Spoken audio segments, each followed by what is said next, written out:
ഉമർ ഇബ്നുൽ Khattab റളിയല്ലാഹു അൻഹു, അദ്ദേഹം ആരായിരുന്നു? ഉമർ ഇബ്നുൽ ഖത്താബ് റളിയല്ലാഹു അൻഹുവിനെ കുറിച്ച് പറഞ്ഞത് അദ്ദേഹം മസിൽമാനായിരുന്നു. അദ്ദേഹത്തിന്റെ മുഷ്ടി കൊണ്ടൊന്ന് അടിച്ചാൽ മുഖത്തിന്റെ ഷേപ്പ് മാറും. അത്രക്ക് പവറുള്ള മനുഷ്യനായിരുന്നു.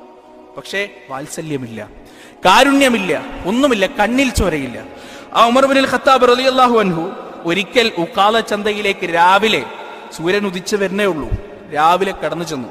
അപ്പോ അവിടെ ഒരു മനുഷ്യൻ തന്റെ കച്ചവടത്തിന് വേണ്ടി ഒരുങ്ങുക, സാധനങ്ങളൊക്കെ എടുത്തു വെച്ച് കച്ചവടത്തിന് വേണ്ടി ഒരുങ്ങുക.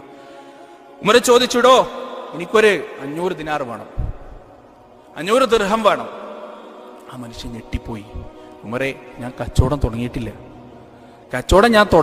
ഉമറെ, കുറച്ച് കഴിഞ്ഞ് വന്നാൽ ഞാൻ തരാം. തരില്ല എന്നല്ല, ഞാൻ തരാം കുറച്ച് കഴിഞ്ഞ് വന്നാൽ. എന്താ ചെയ്യുക?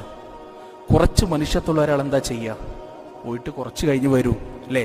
ഉമർ എന്താ ചെയ്താറിയോ? ആ മനുഷ്യനെ കൊന്നുകളഞ്ഞു. ആ മനുഷ്യന്റെ തലയങ്ങ് വെട്ടി.